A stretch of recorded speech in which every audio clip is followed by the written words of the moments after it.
Good afternoon, everyone, and welcome to this webinar on hacking, democracy, and accountability.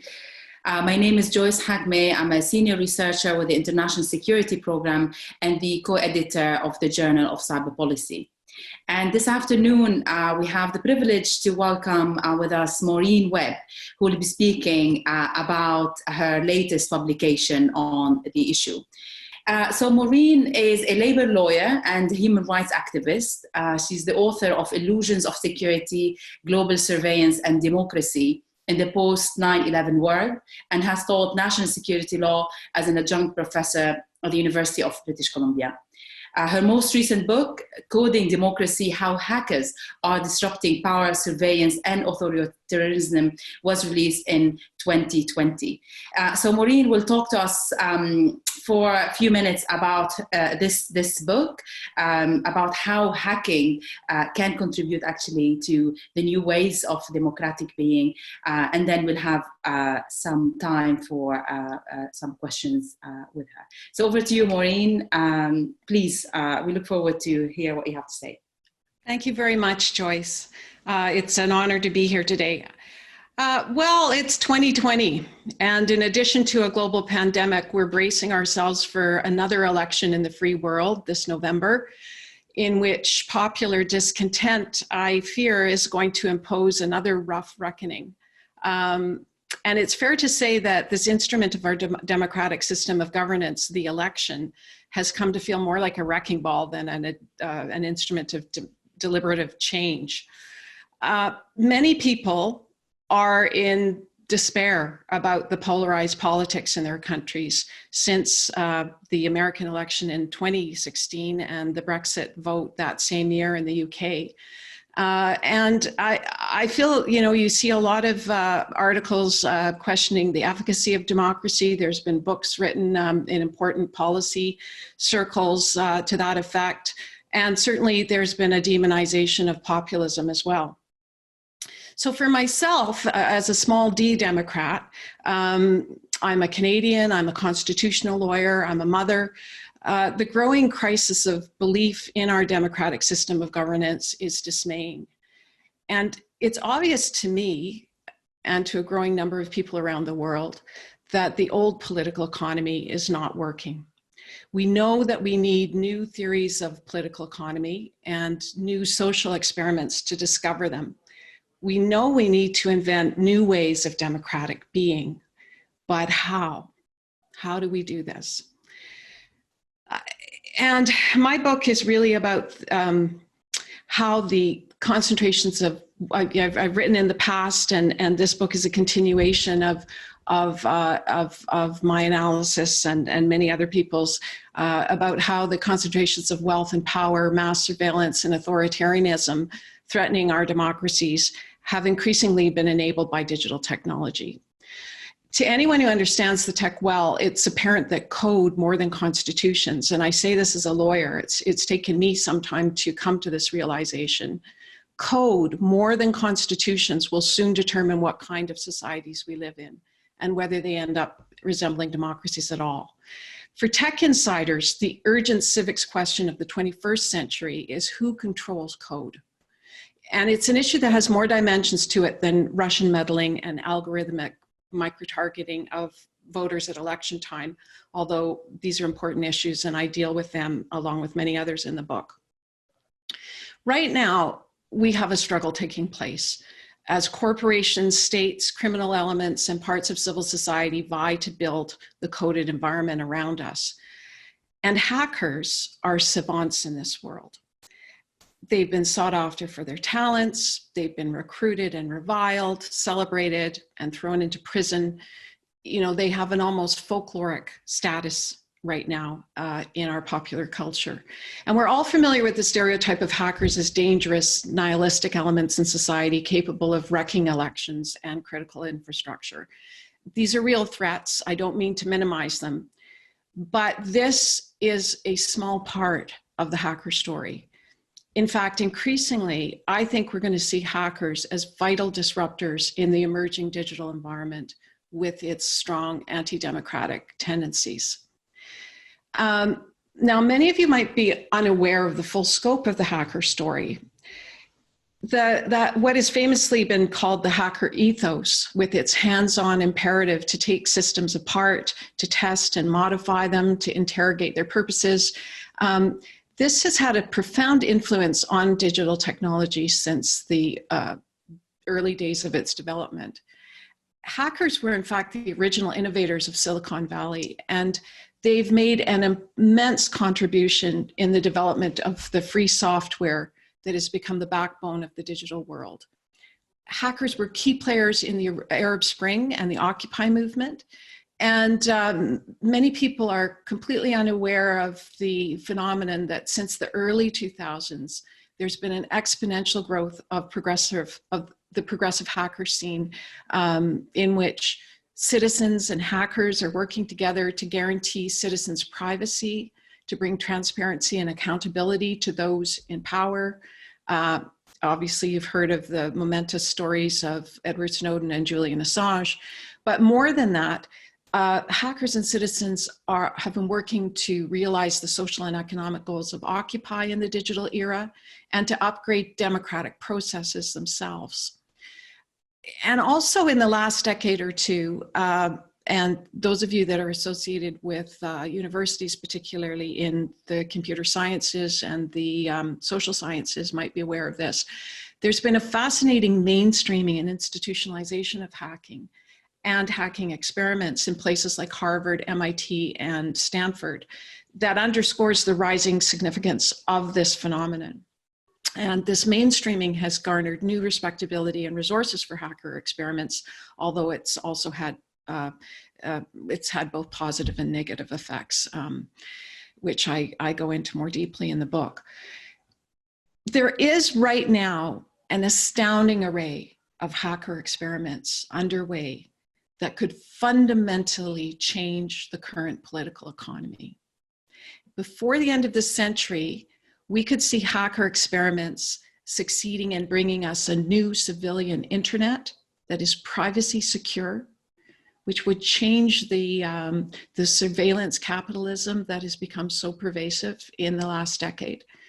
We could see self-determination over our own data, a plethora of leaking platforms that hold governments and oligarchs accountable, a decentralized web that brings net neutrality as a design feature, cooperative platforms and utilities that banish the platform monopolies that are presently killing much of our economies, and even self-executing contracts and communities of trust that could replace corrupt legacy institutions. So for example, hackers are showing us that with peer-to-peer and blockchain technology, this is cutting-edge technology, still has a lot of development before it's fully realized, but potentially this technology could allow us to create virtual supercomputers that would be powerful enough to run ventures as large as alternative stock exchanges, banking, monetary systems that could rival the rigged systems that we have today.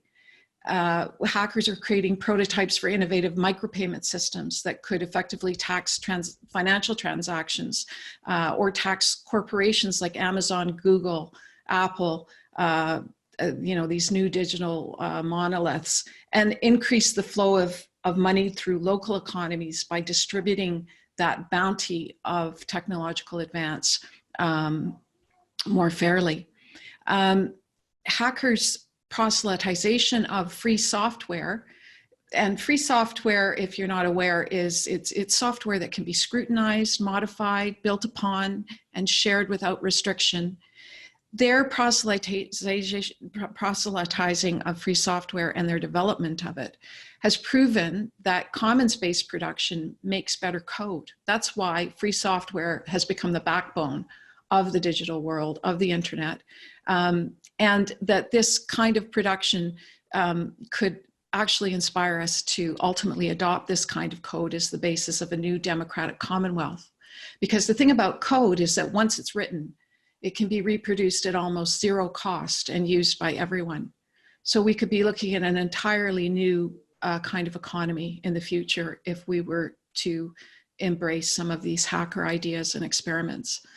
And finally, hacker experiments could revolutionize democratic decision-making with algorithms that calibrate fairness, distribute influence, minimize resistance, and optimize buy-in for different policy choices.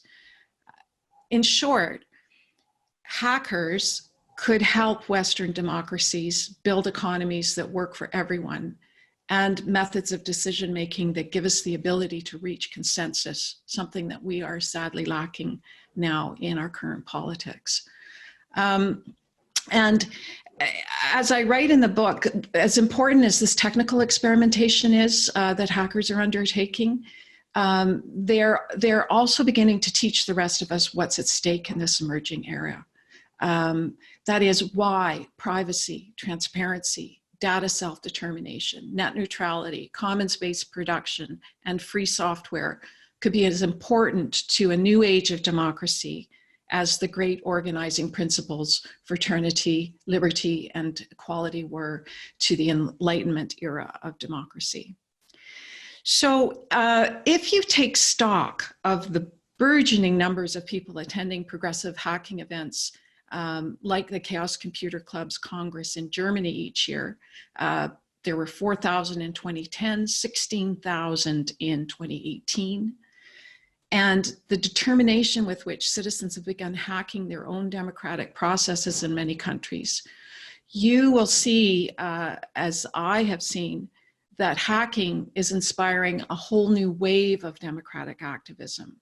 Hacking is becoming not only a practice and an ethos, but a metaphor for a growing social movement in which ordinary citizens are taking the health of their democracies into their own hands. And you can see it in Italy, where the Cinque Stelle movement is using a hacker platform to effect a mixture of direct, participatory, and representative democracy.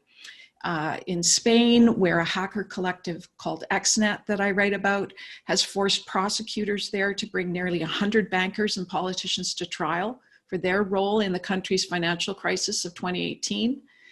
And in numerous experiments with what people are calling distributed democracy, where they're trying to distribute power, that citizens are trying around the globe with names like Liquid Democracy, Council, Ethelo, Lumio. There's numerous experiments going on. And I think that all of this is happening at a time when people's faith in elites to govern has never been lower. And when people feel that reform through traditional mechanisms is out of sight, it makes sense.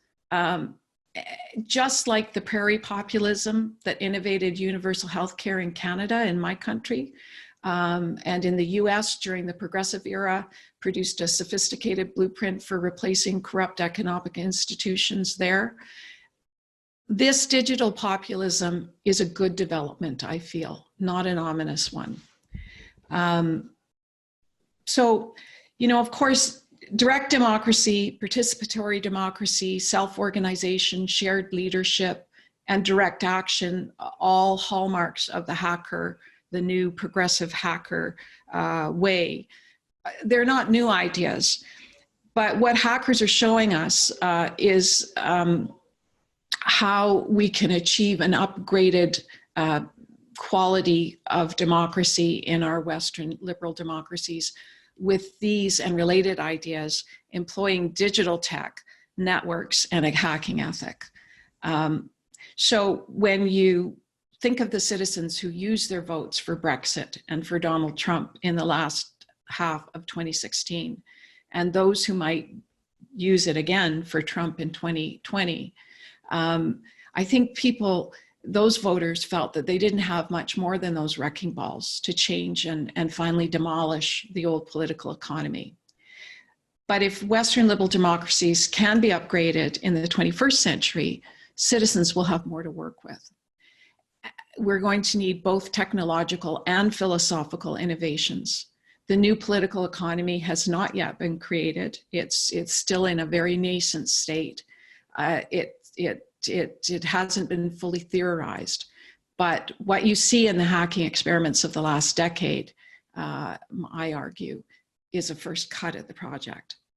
Thank you very much, Maureen, for this very thought-provoking intervention about how hacktivism can actually play a bigger role in, help build the societies that work for everyone. I thought that was very interesting. As you were talking, the first question that comes to mind is around governance.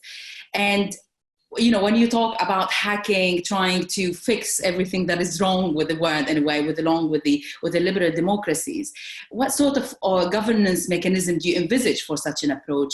And who controls this power and decides what should be public and what should be private? And how do you go about achieving this? Yes, it's a very complex question, and it's something that as I delved into it, I began to appreciate how multi-layered it is. If you look just at the governance of the internet, it's highly problematic. As you probably are aware, most of the technology, most of the companies, the important companies, are headquartered in the United States. There's of course, also a growing challenge by China, which is, seeking to overtake the United States in the development of many of these technologies. So much of the governance happens in the private sector or in the United States. And there's been since the beginning of the internet, there have been organizations like the IETF, I've got to think of what they're, the Internet Engineering Task Force. Yeah, ICANN, the Internet Consortium. For assigned names. For assigned names and numbers, and W3C, which is the World Wide Web Consortium. And each of these are groups that run essentially by consensus, but it's not as simple as that. Anyone can attend and contribute, and they have email working groups as well. But practically speaking, it's the large players and their representatives, the commercial players, that can afford to send people every year to these meetings. And also they've been governed for years. Sort of the public interest has been safeguarded for years by the pioneers of the internet, the guys that were, invented the World Wide Web, like Tim Berners-Lee and some of the others who have been, trying to guide the ethics of the development of the technology. But how is that going to hold up as these people, pass on or pass on their influence to a younger generation, or in fact, the commercial interests just completely take over? So there's been initiatives in the rest of the world. There was the Net Mondial initiative in 2015, where some of the emerging economies came together and demanded a set of principles for governing the internet that were more democratic, that gave other countries more power and more say. I understand that largely fell apart. And then if you think of it just on the level of the nation state and the globalized world, networks do not, they go across borders. These countries, these companies, these monopoly platform companies, they operate globally. They are, their activities are either not taxed at all or not captured at all in national GDP. So it's highly complex what the way forward is. And even if you're thinking of, trust laws, being able to break up or regulate these companies, it's extremely difficult. Certainly the United States has not been enforcing their trust laws for many years. They have intentionally allowed the Silicon Valley companies to grow unregulated. There's been some second thoughts about that after we had the Cambridge Analytica and the the activity or the uses of Facebook in the last American election and the Brexit vote.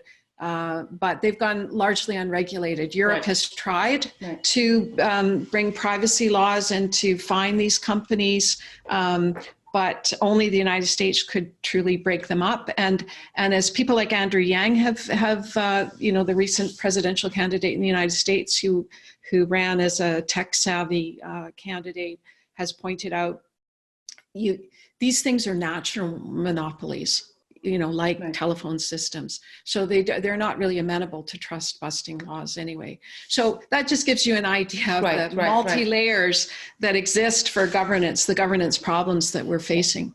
If I could just kind of quick follow up just to kind of shed the light on another issue. So, when you ask about what's the legitimacy of this group, you drew the parallel of the complication within internet governance. And yes, these are organizations, but largely based on consensus, anyone can participate, etc. But we do understand the motivation of organizations like ICANN, IETF, etc. They have a stake in the internet infrastructure and the way the internet is actually working. What is the incentive for these hackers to make the world a better place? Because we do know that, as you said at the beginning, hacking is associated with like doing bad things. And we know there are very, good people with very good skills doing very bad things. What is the motivation for these good people, say we resolve the governance issue, to actually partake in this effort and try and do like a better work? Well, it's a fascinating subculture. I discovered it just starting this book. I heard that there was an important camp put on by the Chaos Communications, Chaos Computer Club every 4 years, and it was the most important one in the hacker world. So I, had 2 weeks to decide whether I was going to go, and I showed up with the tent and stayed there over the 4 days. There's a sort of a almost sweetly ingenuous quality to the culture. These people are highly idealistic. They have enormous skills. Many of them run their own consultancy companies, or they work for government. They work for, many of them work for Silicon Valley companies.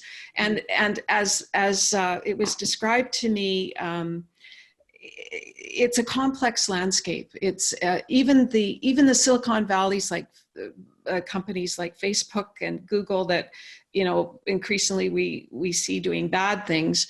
They contribute to money to the Electronic Frontier Foundation. They ascribe to a hacker ethos themselves.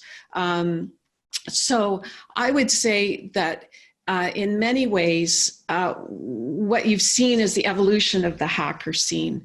It began in the 1950s, so I won't go back that far. But in the 80s, with the hacker underground that a teenage Julian Assange was involved with, for example, and hackers in the United States, you had teenage kids that were just beginning to understand the power of computers and were experimenting, and in a fairly frenetic way, we're doing all kinds of things without much political thought behind it. But that scene has matured into a growing number of people who are committed to use their technological skills, at least in their spare time, to try to do very important things. So one of the big projects right now of the hacker scene is to try to recapture or to build out a decentralized internet. The internet was conceived as a decentralized, interoperable network, but increasingly it's being captured and being subject to gatekeepers who are trying to capture the infrastructure for their own profit.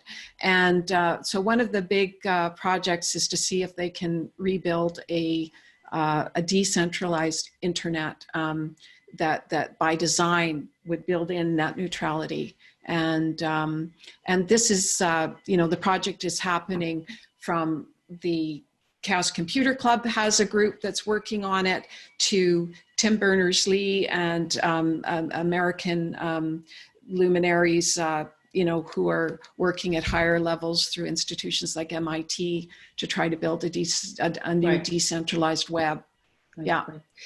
Thank you, Maureen. So we've got like a bunch of questions for you, and we have 4 minutes to go. So I'm going to try, if you can, if it's possible, to give like short answers so we can go through as many questions as we can.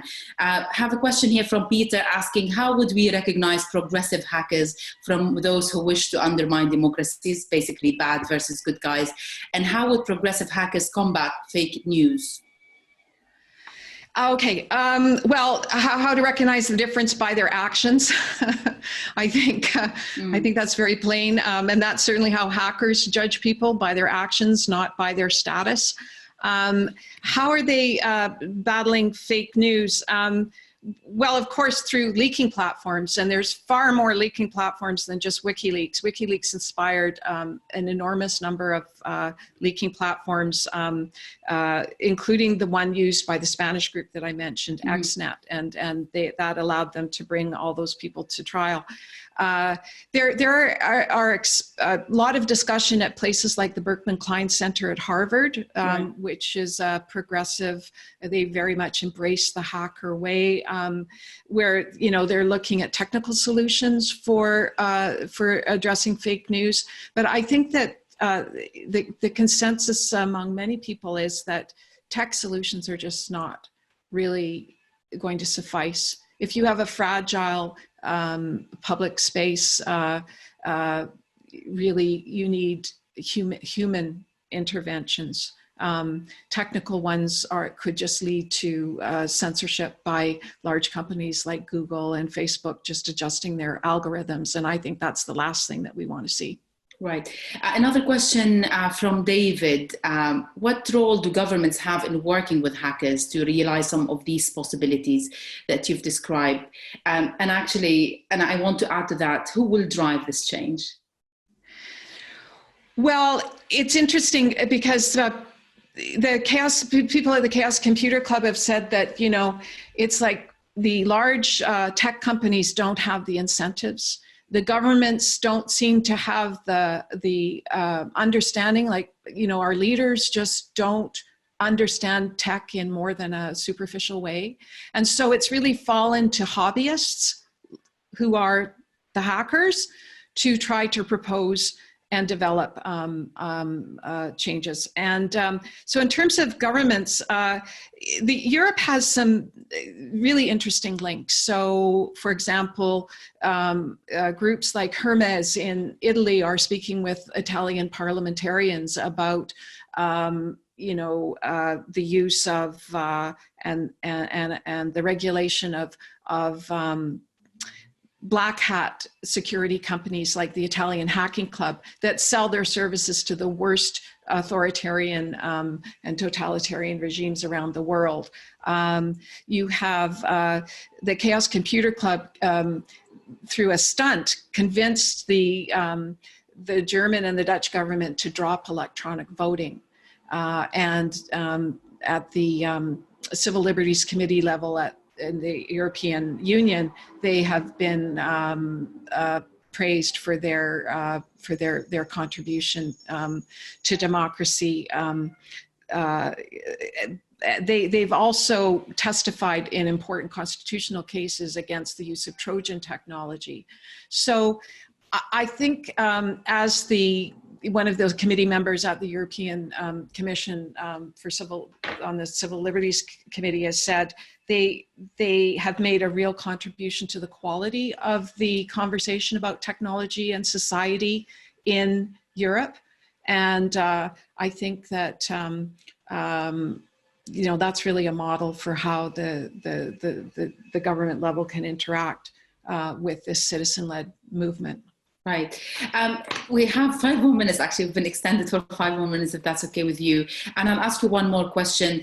I think it's from Esther, saying the hacking community is not a homogeneous group and is not reflective of the wider population which democracy seeks to serve. So what may look like accountability to one person may be unlawful to another. How do we ensure that the accountability is being hacked is not being hacked, I think, the purpose here, for the collective inclusive good. So I guess the question is, yeah. If they are meant to serve democracy, how can we make sure that they are actually representative and legitimate actors? Well, no civil society group is completely representative of the rest of us, right? So I would say that they're part of civil society, and increasingly an important part of civil society. There is the critique that they're mainly male, and they're mainly white male and Western male, and that's a problem. However, they're increasingly working with other citizen groups, so that I think that they are lending their technical expertise, and those groups are having an effect on hacker culture. But just in a sort of circle back to the question of how change might happen, the overarching thesis in my book, at the very end of the book, I spent some time in Boston to see what was happening at these elite institutions, and how they were viewing hacker experiments and how they saw change coming about. And many of these Harvard and MIT professors, they're very interested now in systems theory. And I came to realize over the course of writing the book that it's not that hackers are necessarily going to come up with a single silver bullet in innovation that can turn things around, or even that we can convince a critical mass of people politically to embrace alternatives to some of the platform monopolies that suck our privacy and destroy our economies and our democracies, but rather that technology develops in leaps and starts. It's not just the nature of the technology that determines what happens. It's also chance, it's culture, it's some human agency. And in systems theory, there's this sort of idea, I think it emerges out of chaos theory, that you have these small changes in the macro can affect very large changes, in the micro can affect very large changes in the macro. And that small things can trigger emergent effects, so that nobody would have ever thought that free software would have become the backbone of the digital world and the internet that it has become. So that's why this experimentation is so important at this time, because we don't know what twists and turns technology are going to take, but we need to be experimenting, because something that seems like it's out on the margins now could quickly become the norm that we embrace, and that could change our political economy for the good. So maybe adopt similar thinking, or like the same way as in Silicon Valley, just like do things and then you fix it along the way. But I think I like what you said about how you can incorporate that in the existing civil society infrastructure, because that's sort of like it's easier to conceive and to kind of think how this effort can be channeled. Maureen, when you talked in the beginning, I think your comments were, or like the premise of the book, correct me if I'm wrong, is primarily targeted towards Western democracies. I wonder whether you've done any thinking on how hacking and this sort of like ethical hacking, or whatever you want to call it, progressive hacking, can help developing countries as well. And countries not necessarily with liberal democracy, maybe countries with illiberal democracies. That's now a term that is trending. Well, I wanted to respect my own limits in writing this. I'm already traversing a huge number of disciplines which are not my own, but I did strike tangentially on some of the territory of third world countries. I think that the Net Mondial initiative that we talked about, that kind of an idea is a very important one, and it might, I think it's going to come back, it's going to resurface again, where other countries start demanding that they have a say in the governance of cyberspace, which is so important to all aspects of human activity now. I met hackers who had grants to go and work in Chile, which was trying to develop a startup and innovative, a culture of innovation, technology innovation. so that they had young people from around the world going, and many of them were hackers, to just develop this this culture, not necessarily to see these through to realization. And of course, there's the example of the Arab Spring. Anonymous groups like Anonymous and some of the, Julian Assange and others were very active in the Arab Spring, and it was people in those countries that spearheaded some of the actions. They had been involved in digital rights issues previously. They had been loosely affiliated with hacker groups, and yeah, so there was concerted action by hackers to support them during that important time. Thank you very much, Maureen. I mean, I have many more questions, but unfortunately our time is up. I'd like to apologize for the members who had questions which we couldn't answer. A topic like this obviously merits more like a longer conversation. It's a very interesting premise and something to think about. And I think in the age of technology and its intersection with our daily lives, especially in a time like this where we're all extremely reliant on technology, and we will continue to be even in normal times. It's always interesting to think outside the box and think about how we evolve the roles of different stakeholders and how can we contribute to building societies that work for everyone. Thank you very much, Maureen, for your time. It has been really a pleasure to speak to you. Thank you for the members who joined us online. I'd like to conclude the meeting now. Ask you all to stay healthy and safe, and hopefully we'll see you soon, either virtually or face-to-face. Thank you very much, and have a very good evening.